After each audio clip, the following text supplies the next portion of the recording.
he knocked on the door holding divorce papers. She opened it holding 2 newborn babies. His babies. The ones he didn't know existed. 9 months ago, he walked away, destroyed her with accusations, believed his family's lies, called her a traitor. She never told him she was pregnant. Now he knows.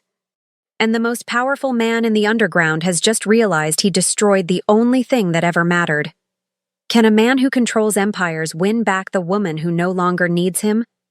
The rain fell like judgment. Cold, relentless, washing nothing clean.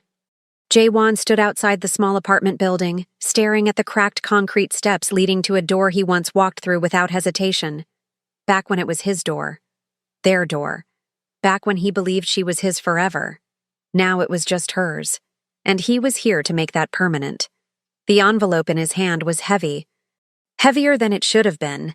Inside were the divorce papers, signed on his end, waiting for her signature. Waiting to erase what was left of them. His lawyer had prepared everything. Clean, simple, final. He told himself this was mercy. Letting her go. Letting her move on from the man who had called her a liar, a cheater, a betrayer. The man who had thrown her love back in her face and walked away without looking back. His family had been so sure. The photos, the messages, the evidence that she'd been seeing someone else. His mother's tears, his brother's anger, the whispers through the organization that Jaewon's wife had made a fool of him. He'd believed them. God, he'd believed them. And he'd shattered her. The memory still burned. Her face, the way she'd looked at him that last night, not crying, not begging, just hollow. Like he'd reached inside her chest and pulled out everything that made her alive. "You won't even let me explain," she'd whispered. "There's nothing to explain," he'd said. Cold. Brutal. I saw enough. She hadn't fought him, she'd just nodded and watched him leave. That was 9 months ago. Jaewon exhaled slowly, his breath misting in the cold air. He adjusted the collar of his black coat and climbed the steps. His bodyguards waited by the car at the curb, silent shadows in tailored suits. He'd told them to stay back. This was something he had to do alone. He reached the door, raised his hand, hesitated. "Just knock. Hand her the papers. Leave. You don't owe her anything anymore." He knocked. 3 times. Firm, final. Silence. Then footsteps. Soft. Slow. The door opened, and Jaewon's entire world stopped. She stood there. Soo-min. His Soo-min. Thinner than he remembered. Exhausted shadows beneath her eyes. Hair pulled back in a loose knot. Wearing an oversized sweater and sweatpants. No makeup, no jewelry. Nothing like the woman he'd married. The one who used to glow when she smiled at him. But that wasn't what froze him. It was what she held in her arms. 2 tiny bundles wrapped in soft blankets. 2 small faces. Sleeping. Newborns. Jaewon's mouth went dry. His heartbeat stumbled. The envelope slipped from his fingers and hit the ground. Soo-min's eyes widened slightly when she saw him. Surprise flickered across her face. Then something harder. Something colder. She shifted the babies carefully in her arms, her body instinctively turning as if to shield them. "What are you doing here?" Her voice was quiet, flat, empty of everything she used to give him. Jaewon couldn't speak, couldn't move, couldn't breathe. His eyes locked on the babies, 2 of them, newborns. How old? Days? Weeks? His mind raced backward. 9 months since he'd left her. 9 months since he'd last touched her. Last kissed her. Last shared a bed with her. 9 months? The exact length of a pregnancy? No. No. His gaze snapped up to hers. "Soo-min, you need to leave." She stepped back, already closing the door. "Wait." He shot his hand out, stopping the door. His voice cracked. "Are they—" "Leave, Jaewon." "Are they mine?" The question hung in the air like a blade. Soo-min's jaw tightened. Her eyes, those soft, warm eyes he used to drown in, were ice now. She looked at him the way she might look at a stranger. No. Worse. the way she might look at someone who'd hurt her beyond repair. "It doesn't matter," she said. "It does. You made your choice 9 months ago." Her voice didn't rise, didn't break. It was steady, terrifyingly steady. "You decided I was a liar, a cheater. You decided I wasn't worth believing. So no, Jaewon, it doesn't matter. Sumin, please, go home to your family." She looked down at the babies in her arms.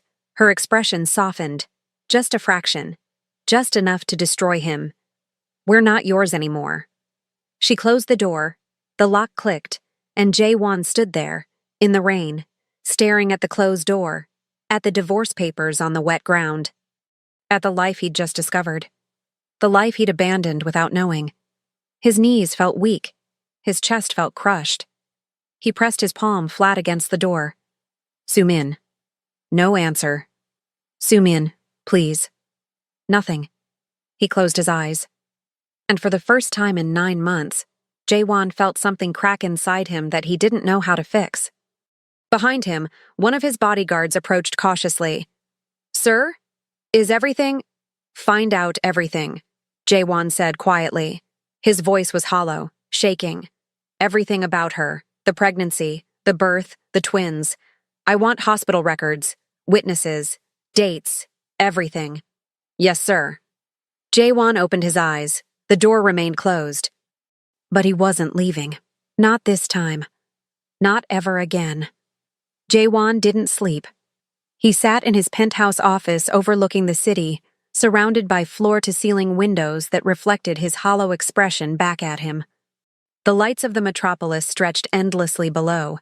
His kingdom, his empire, the world he controlled with a word, a look, a signature. None of it meant anything. On his desk sat a file. Thick, detailed, assembled in less than 12 hours by his most trusted men. Everything about Sumin's last 9 months. He'd read it 3 times. Each time felt like drowning. Patient name, An Sumin.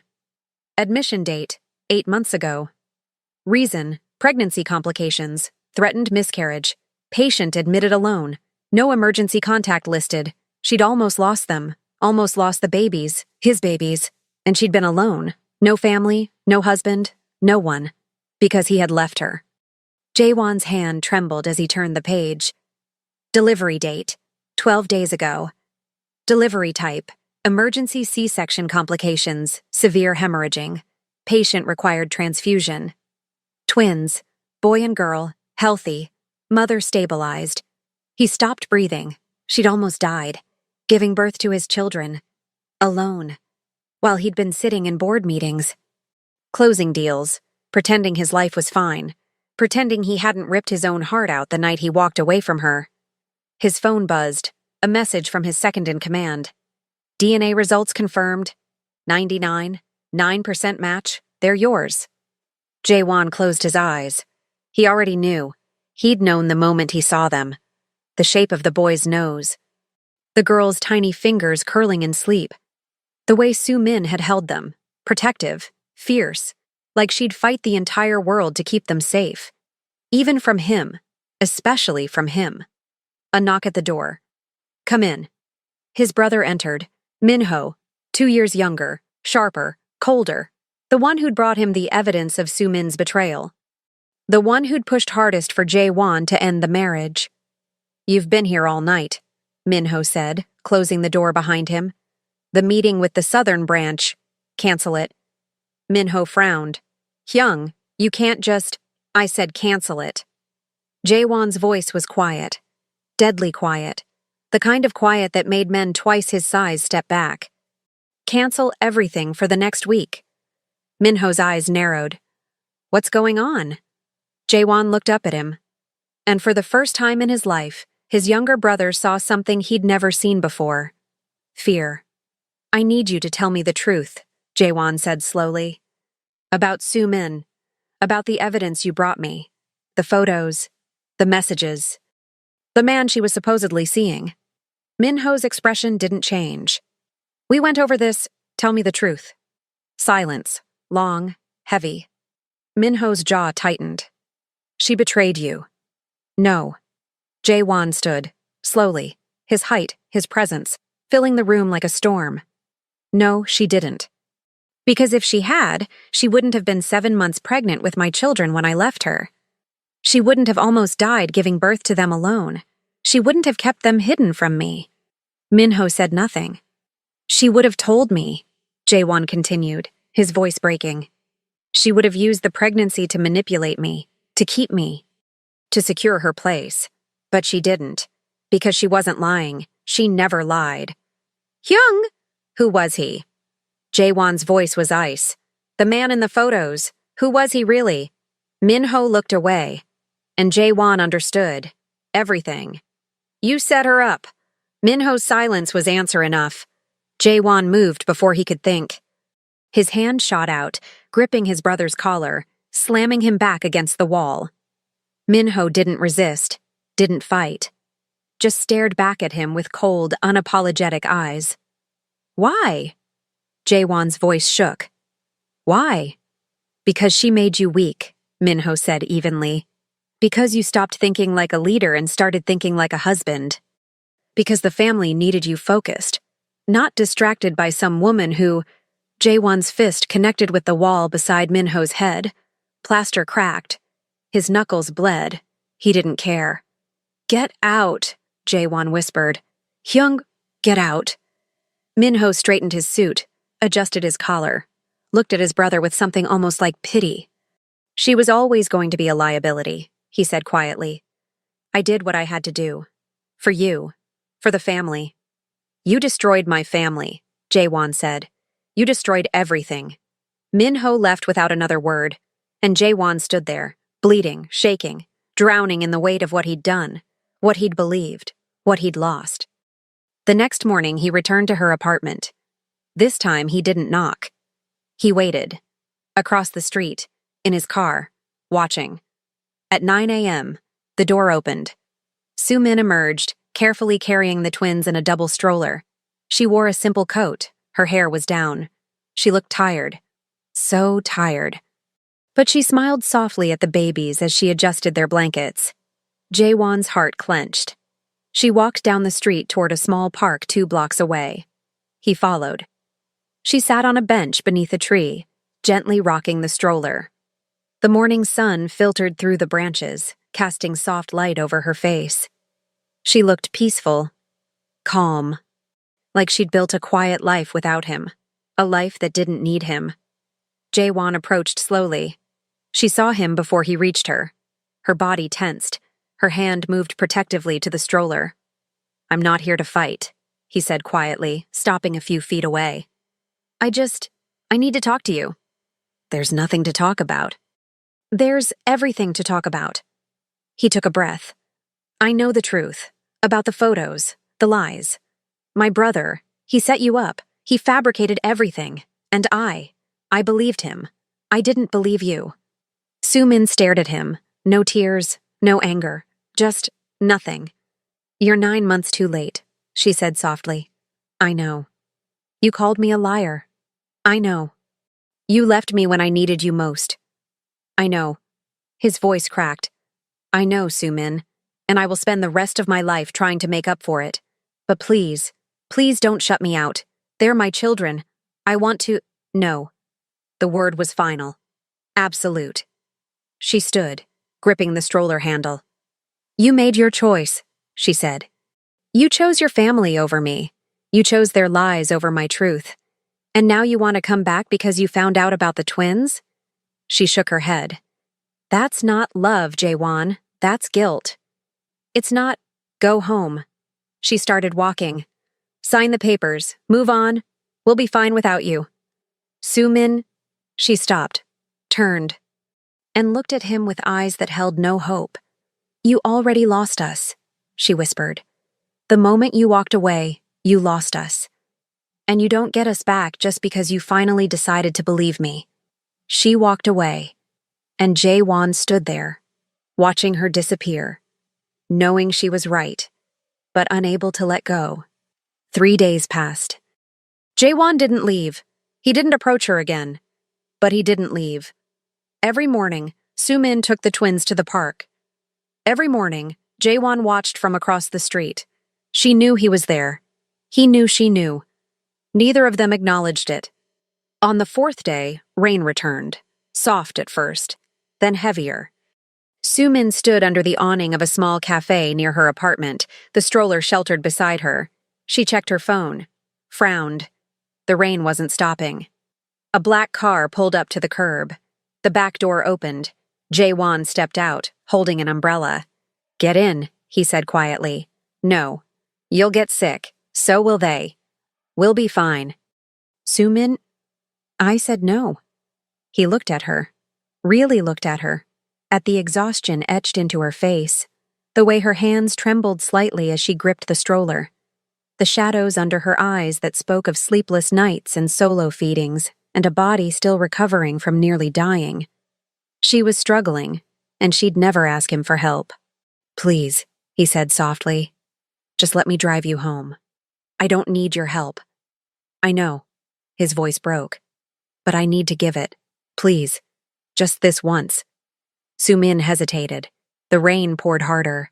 One of the twins stirred, began to fuss. She closed her eyes. "Fine," she whispered. "Just home. That's it. That's it." She pushed the stroller toward the car. Jaewon opened the door wider, helped her carefully lift the twins inside. She settled them in the car seats he'd had installed that morning, the ones she didn't know about yet. Premium. Safe. Perfectly adjusted. She noticed. Said nothing. They drove in silence. The city blurred past the rain-streaked windows. The soft hum of the engine. The gentle breathing of the babies. The unbearable space between them. "I'm sorry," Jaewon said quietly. Sumin didn't respond. "I know it doesn't fix anything," he continued.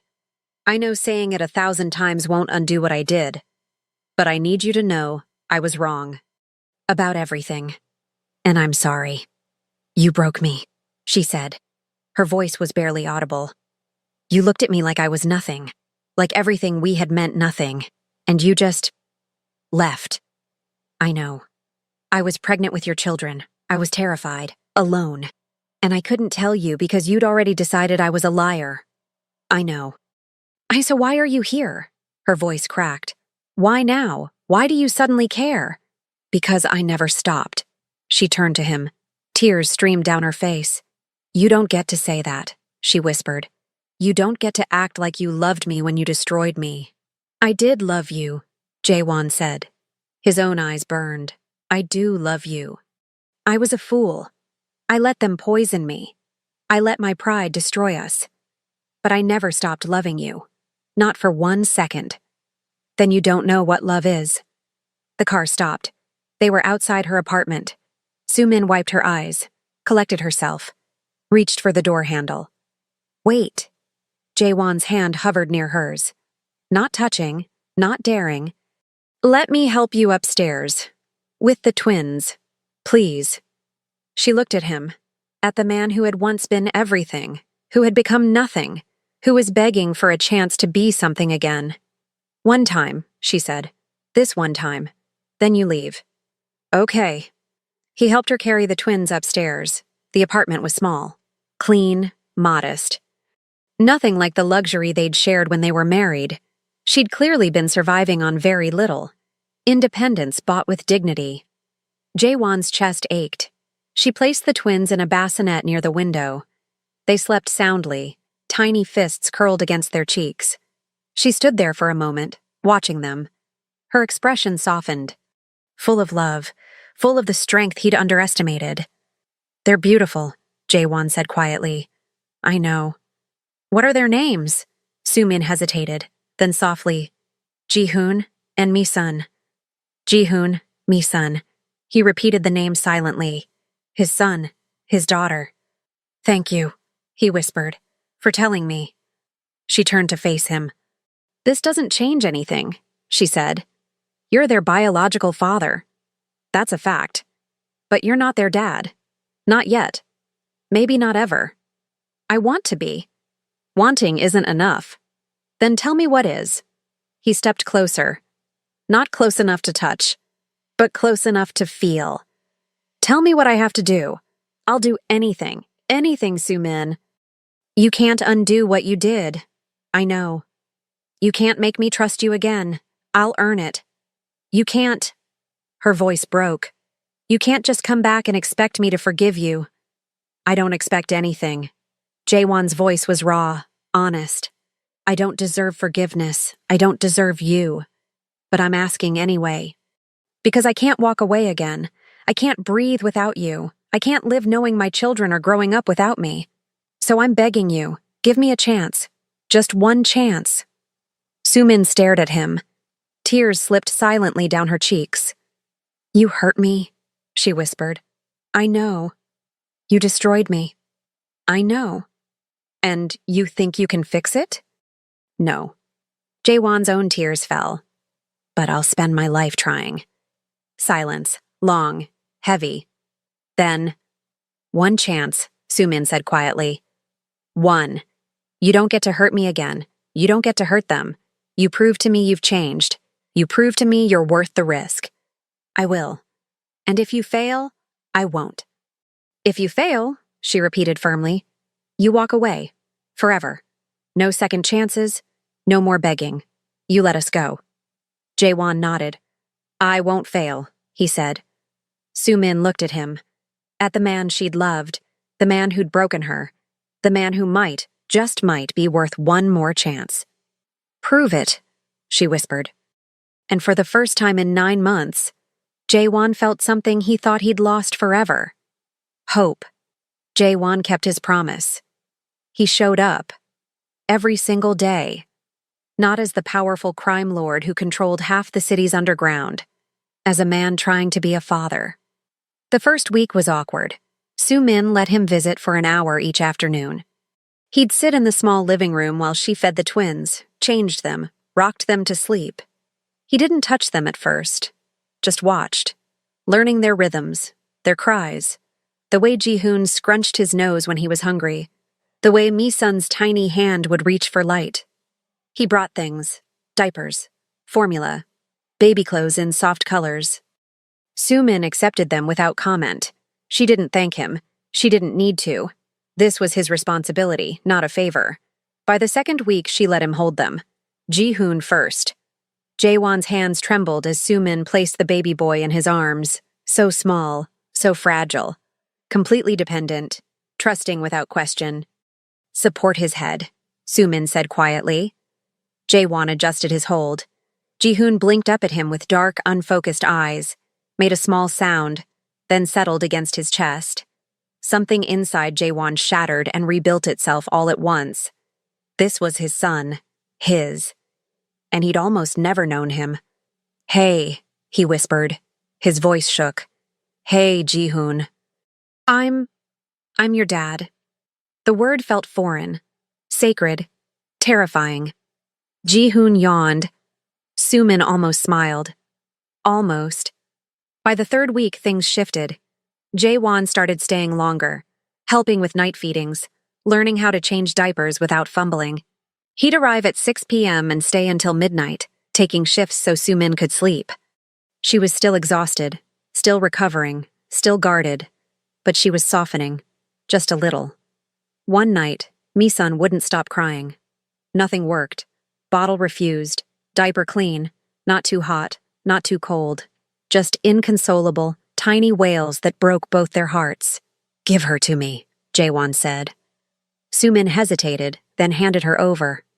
Jaewon held Mi-sun against his chest, began to hum. Low, rhythmic, a melody he didn't know he remembered. Something his own mother used to sing when he was young, before the family business consumed everything. Mi-sun's cries quieted. Her little fist curled into his shirt. She fell asleep. Sumin stared at him. Where did you learn that? I didn't, Jaewon said softly. I just tried. Something flickered in her eyes. Recognition. The man she'd fallen in love with. The one she thought was gone forever. Jaewon, she said quietly. He looked up. You're good at this. It was the first compliment she'd given him in 9 months. It felt like sunlight after endless winter. But the outside world wasn't so forgiving. Jae-won's absence from the organization hadn't gone unnoticed. Meetings postponed, deals delayed, territory disputes ignored. His family was furious. His father summoned him. Jae-won sat across from the old man in the family's private office, a room that smelled of cigars and old power. His father's expression was stone, cold, disappointed. "You've been distracted," his father said. "I've been present," Jae-won corrected. "For my children. Children from a woman you divorced. Children I abandoned." Jae-won's voice was steady. "Children I'm not abandoning again." His father leaned forward. "You have responsibilities. To this family, to the organization. You don't get to play house while empires crumble. Then let them crumble." Silence. His father's eyes narrowed dangerously. "You would throw away everything we built? For her?" "For them," Jae-won said. "For my son, my daughter. For the family I should have protected from the beginning." "You're weak." "No." Jae-won stood. "I was weak when I listened to you. When I let Minho poison me against the woman I loved. When I chose power over the only thing that ever mattered. I'm not making that mistake again. If you walk away from this family..." "I'm not walking away," Jae-won said. "I'm choosing differently. I'll handle the business. I'll fulfill my responsibilities. But my children come first. Soo-min comes first. And if you can't accept that, then we have nothing left to discuss." He left without being dismissed, for the first time in his life. He returned to Soo-min's apartment that night, later than usual. She was awake, feeding Mi-sun on the couch. She looked up when he entered, saw something in his face. "What happened?" "Nothing I can't handle." "Jae-won..." "My family knows about the twins," he said quietly. He sat beside her, not touching, just close. "They're not happy I'm spending time here." Soo-min's expression hardened. "Of course they're not. I told them it doesn't matter." She looked at him. Really looked. "You stood up to them?" "Yes." "For us?" "For you, for Ji-hoon and Mi-sun, for the family I'm trying to rebuild." Soo-min's eyes glistened. "They'll come after me," she said softly. "Your family, they'll try to..." "They won't." Jae-won's voice was iron. "I won't let them. I'll protect you, all of you. I swear it. You can't fight your whole family. Watch me." Soo-min stared at him, at the determination in his eyes, the man who once chose them over her, now choosing her over them. "Why?" she whispered. "Why now? Why does it matter so much?" Jae-won reached out slowly, carefully, his hand hovering near hers. She didn't pull away. He took her hand, gently. "Because I lost you once," he said. His voice broke. "And I've been dead ever since. I didn't know it. I kept moving, kept working, kept pretending I was fine. But I was dead inside. And then I saw you with them, with our children. And I realized, this is what being alive feels like. This is what matters. Not power. Not control. Not the empire. Just you. Just them. Just this." A tear slipped down Soo-min's cheek. "You hurt me so much," she whispered. "I know. I don't know if I can ever fully trust you again. I'll earn it, every day, for the rest of my life. And if your family makes you choose, I already chose."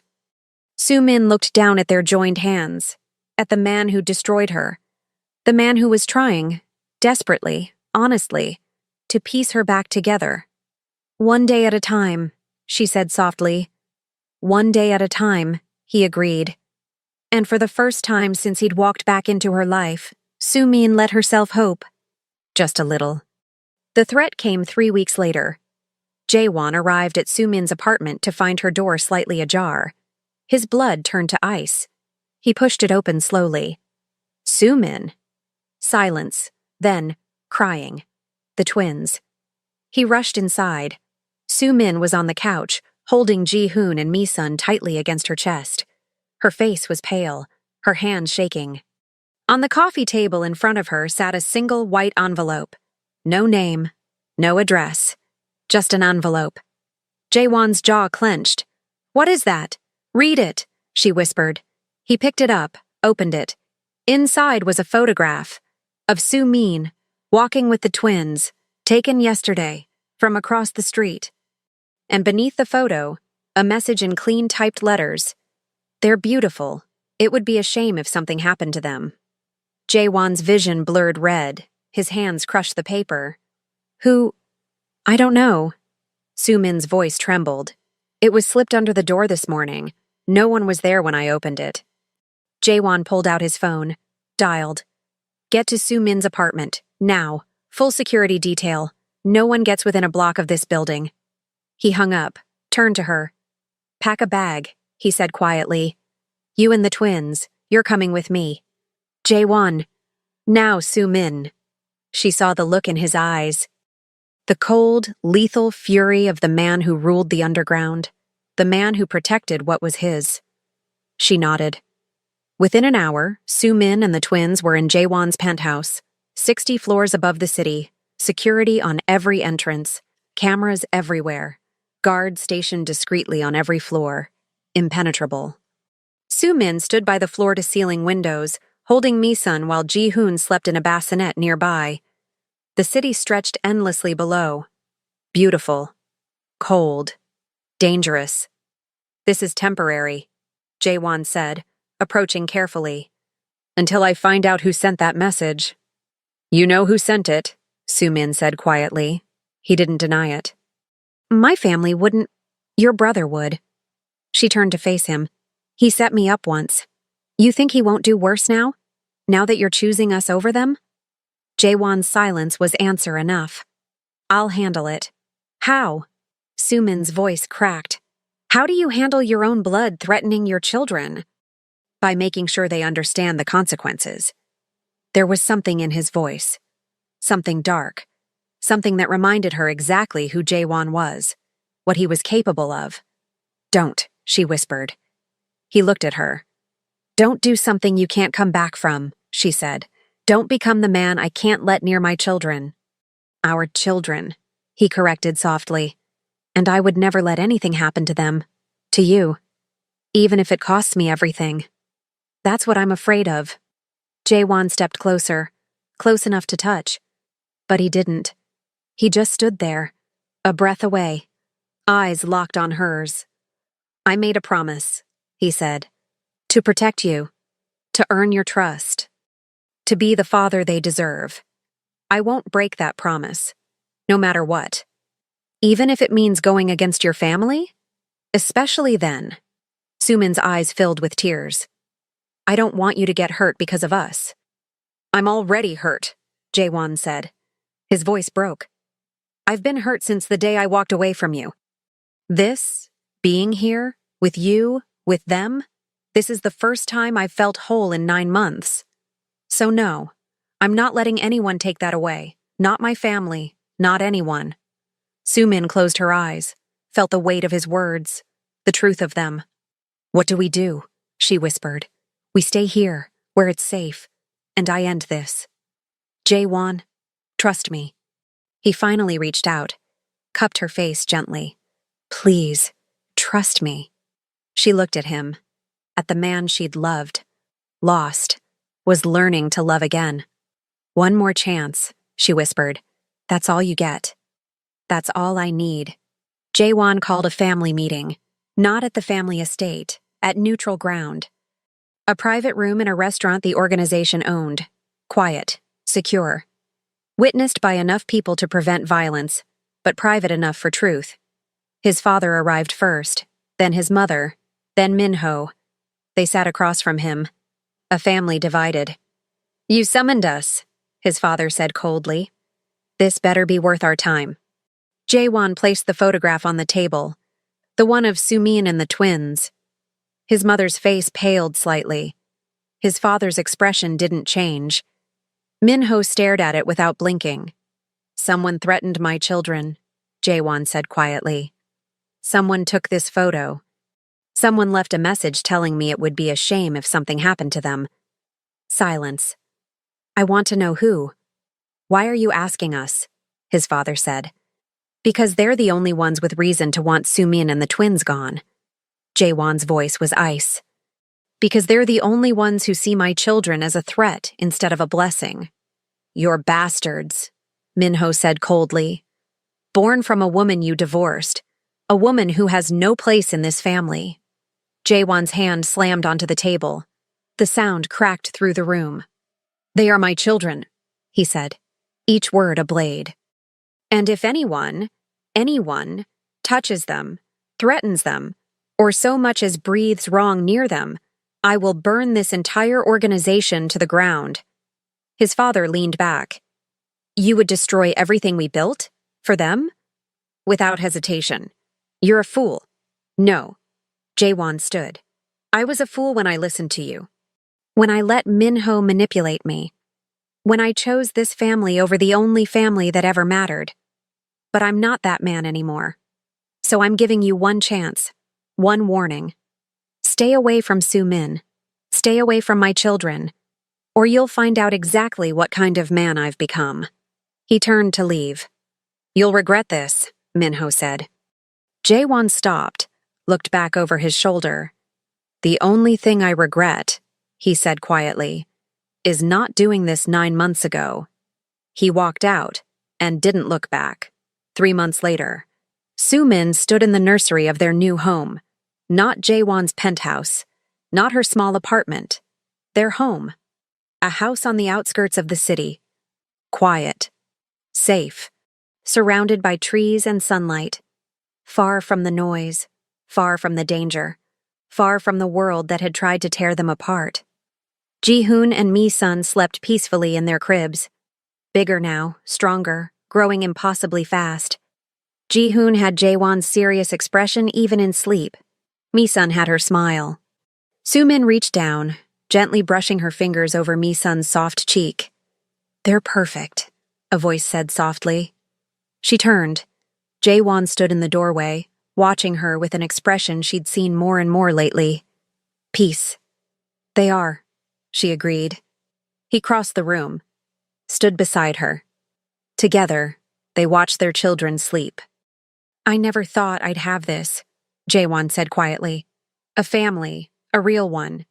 I thought power was enough. Control, respect. But it was all empty. Sumin took his hand. It's not empty anymore. He looked at her, at the woman he'd lost, found again, loved more deeply than he knew was possible. I don't deserve you, he whispered. No? Sumin said, a small smile on her lips. But you're trying, every day, and that's enough. Jaewon pulled her close, rested his forehead against hers. I love you, he said. I never stopped, and I never will. I know. She closed her eyes. I love you too. They stood there, in the quiet, in the peace. In the family they'd built from ashes, the break from his family had been absolute, final, irreversible. Jaewon stepped down from leadership 2 months after the threat, handed control to a trusted associate outside the bloodline, someone competent, loyal, but not family. He kept enough connections to ensure protection, enough influence to keep threats away from Sumin and the twins. But the empire was no longer his to rule. His father disowned him in a single conversation. Cold, formal, final. You've made your choice, the old man had said. You are no longer my son. Jaewon had felt nothing, no grief, no anger, no regret, just relief. His mother cried, begged him to reconsider, to come back, to remember his duty. But Jaewon's duty was elsewhere now, to the 2 tiny humans sleeping in the nursery, to the woman who'd given him a second chance he didn't deserve. Minho disappeared entirely. No calls, no messages, no threats, just silence. Jaewon remained vigilant anyway. He always would. Because trust was earned, and his brother had proven exactly who he was. But for now, peace. Jaewon started a legitimate business within weeks of leaving the organization, security consulting, using his intimate knowledge of the underground, the networks, the threats, the patterns, to help corporations and high-profile individuals protect themselves. Legal, clean, Surprisingly lucrative. He was good at it, better than he'd expected. Turns out, understanding how criminals think made him exceptional at stopping them. Within 6 months, his client list included 3 Fortune 500 companies and 2 government agencies. His reputation grew, not as a crime lord's son, but as the man who'd walked away from power to build something honest. It felt strange, good strange, like breathing clean air after years underground. Sumin supported him quietly, never doubting, never second-guessing, just believing in the man he was becoming. She returned to school that fall, finished her degree in social work, something she'd abandoned when they'd gotten married, when Jaewon's world had consumed hers. Now she reclaimed it. She started working part-time at a women's shelter, helping survivors of abuse, offering them the strength she'd had to find in herself, using her pain to heal others. Jaewon was so proud of her he could barely speak when she told him about her first day. "You're incredible," he'd said, holding her close. "You know that?" "I learned from the best," she'd whispered back. "I learned how to survive, how to rebuild, how to choose myself.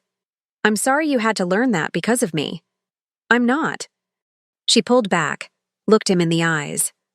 "I'm not sorry anymore, Jaewon, because it brought me here, to this life, to us, and I wouldn't trade that for anything." He kissed her then, soft, gentle, reverent, like she was the most precious thing in the world, because she was. They built routines, simple, ordinary, beautiful. Mornings started with the twins. Ji-hoon woke first, always, fussing softly until someone picked him up. Mi-sun slept later, peaceful and content, until her brother's sounds woke her too. Jaewon handled morning duty most days.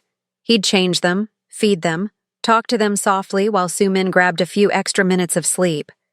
"Your mama's a superhero," he'd whisper to Ji-hoon. "Did you know that? She's the strongest person I've ever met." Ji-hoon would blink up at him with solemn eyes. "You're going to grow up and protect people," Jaewon continued. "Just like her, you're going to be kind and brave and nothing like I was." Mi-sun would gurgle happily from her crib. "And you," Jaewon would say, lifting her gently. "You're going to change the world, I can already tell." She'd grab his finger with her tiny fist, and his heart would shatter and rebuild all over again. Evenings were for family, dinner together, no phones, no work, just them. Sumin would cook while Jaewon played with the twins on a blanket in the living room. They'd laugh, make messes, be beautifully, chaotically normal. After the twins went to bed, Jaewon and Sumin would sit on the back porch, talking, dreaming, planning. "I want to open my own practice someday," Sumin said one night. "A place specifically for women leaving dangerous situations. Therapy, legal help, job placement, everything in one place." "You'll do it," Jaewon said. "And I'll help however I can." "You already are," she smiled. "You're showing me what changed men look like, what it means to actually do the work. I'm still learning." "We both are." He took her hand. "I love this life," he said quietly. "I love waking up next to you. I love hearing the twins cry at 3 a.m. I love folding laundry and washing bottles and all the mundane, ordinary things I never thought I'd have. I love it all." Sumin leaned her head on his shoulder. "Me too," she whispered. "Me too." On Ji-hoon and Mi-sun's first birthday, they threw a small party. Just them. A few close friends Sumin had made at work. No family, no past, just future. The backyard was decorated with balloons and streamers. A small cake sat on the table, messy, homemade, made with love. The twins sat in high chairs wearing matching outfits. Ji-hoon looked suspicious of the cake. Mi-sun reached for it immediately. "Ready?" Sumin laughed, holding up her phone to record. Jaewon stood beside her, grinning wider than she'd ever seen. "Ready?" They placed the cake in front of the twins. Mi-sun grabbed a fistful and shoved it directly into her mouth, frosting everywhere. Pure joy on her face. Ji-hoon touched it cautiously, tasted a tiny bit, then decided it was acceptable and joined his sister in destruction. Everyone laughed. Jae-won recorded every second, his eyes shining. "This is perfect," he said softly. "It really is," Soo-min agreed.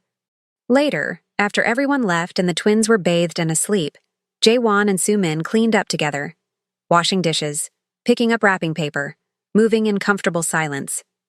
"Thank you," Jae-won said suddenly. Soo-min looked at him. "For what?" "For giving me this, for believing I could be better, for letting me be their father." She set down the dish she was holding, walked over to him, cupped his face in her hands. "You earned this," she said firmly. "Every single day. You showed up. You did the work. You proved you meant every word. So don't thank me. This is yours because you fought for it." His eyes filled with tears. "I love you so much," he whispered. "I love you too." He kissed her. Deep, grateful, full of everything they'd survived, everything they'd become. Years passed. Ji-hoon and Mi-sun grew. They learned to walk, to talk, to ask a million questions. "Daddy, why is the sky blue?" "Mama, where do butterflies sleep? Can we get a puppy?" Jae-won and Soo-min answered every question with patience and love. They never spoke about the past, about the organization, about the family that had tried to destroy them. The twins grew up knowing only safety, only love, only parents who chose each other every single day. Ji-hoon grew serious and protective, always watching out for his sister, always asking if Mama needed help. Mi-sun grew bright and fearless, dancing through life with confidence and joy. They were perfect, and they were loved beyond measure. One evening, when the twins were 5, Soo-min found Jae-won in their bedroom. He was holding something. An old photograph. From their wedding day. They looked so young, so hopeful, so unaware of the pain that was coming. "I found this in a box," he said quietly. "I forgot I'd kept it." Soo-min sat beside him, looked at the photo. "We were so different then," she said. "We were." He looked at her. "Do you ever wish we could go back? Do it differently?" She thought about it, really thought, then shook her head. "No," she said, "because going back means we'd miss everything we learned, everything we became. The pain made us stronger. It made us real. You don't regret any of it?" "I regret the pain," she said honestly, "but I don't regret where it brought us. I don't regret this life, this family, this love." Jae-won set the photo down, pulled her close. "You're extraordinary," he whispered. "We're extraordinary," she corrected. "Together." He kissed her forehead, her cheeks, her lips. "Forever," he promised. "Forever," she agreed. Downstairs, Ji-hoon and Mi-sun played with their toys. Safe. Happy. Loved. Growing up in a home built on second chances. On forgiveness. On the truth that people can change if they're willing to do the work. On the promise that love, real love, is worth fighting for. And in that home, surrounded by light and laughter and healing, a family thrived. Not perfect, but real, and that was more than enough. The end.